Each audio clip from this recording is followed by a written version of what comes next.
Hey guys, what's up? It's Jeff and Chris here from your Decatur County Extension office. And we wanted to take this opportunity from last week with Facts with Fogel, where if you didn't see, we did a busting myths fact. And we planned on doing that every so often, but we had really excellent response due to the great success of Facts with Fogel. It's no big deal, it's whatever. Check it out if you haven't seen it yet.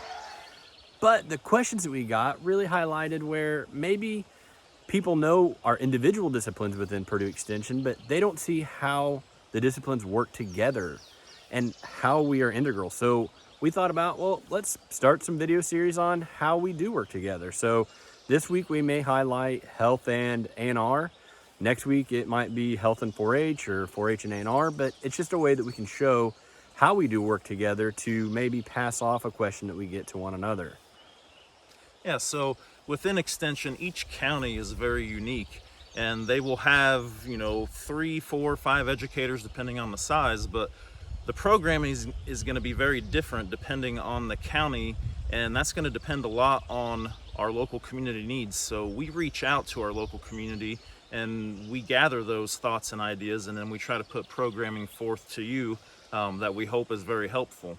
So one of the cool ways that we always collaborate on is that we all have different programs and we might get questions about what's going on. So for instance, right now in the county, I'm actually hosting a program called Get Walking.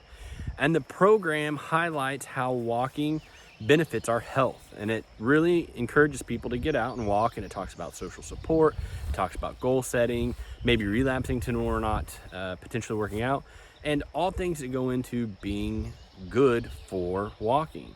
And one of the things that happens often is that we might get questions based on those programs that we kick to another educator. For instance, this year, I got a question from somebody that was out walking about, what is this plant? Poison hemlock. All right, so a lot of questions that we get in Purdue Extension have to do with plant ID. So I get a lot of pictures or go out to people's places and just do a little education just on what this plant might be, what its uses are, if it's good, bad, or indifferent. So one that we get quite often is poison hemlock because it is widely dispersed. It spreads by seed. It is an invasive species. So you're going to see it all along roadsides and ditches throughout Indiana. And you can see one of the key identification factors here is once this thing does flower in its second year and starts to grow, this thing can grow up to 8 feet tall. I'm 6'4", so you can tell this is a very easy way to identify it. We're going to talk about a few of the other identification characteristics that'll help you figure out what you're dealing with.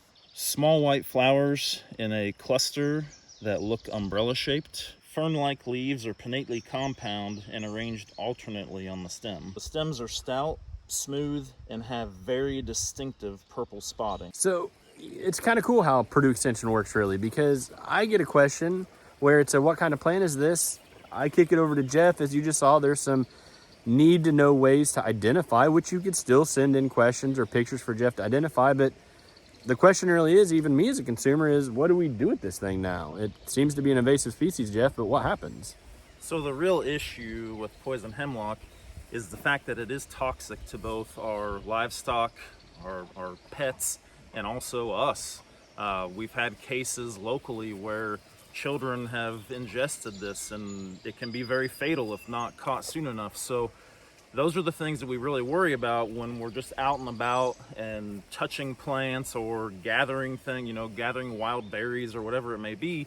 Some things could be toxic. So in the case of poison hemlock here, not only is ingesting it going to be fatal, but even breaking it apart and having the sap get on your hands or your clothes can also cause skin irritations.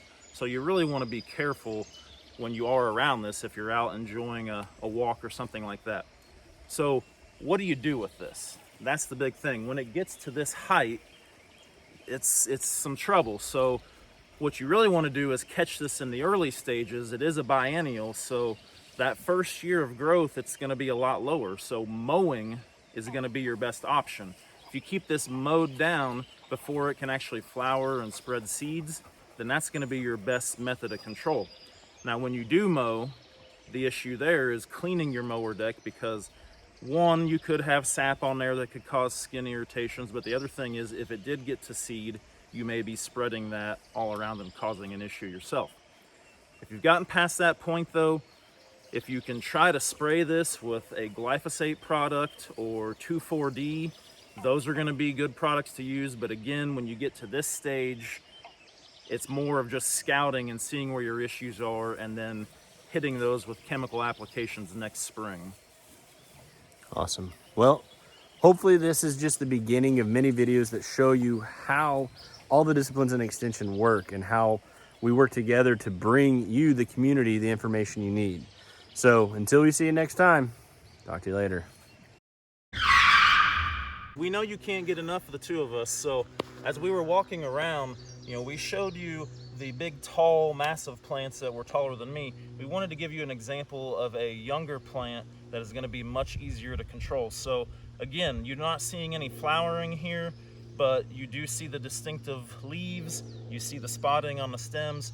This plant is young and immature, so you can mow this, or you could go through with your chemicals, either glyphosate or a 2,4-D, and those are both homeowner, easy to acquire chemicals. So taking care of this is going to be a lot simpler than taking care of those tall 8-foot plants. So just wanted to show you the difference between the two sizes and how this is going to be much easier to control.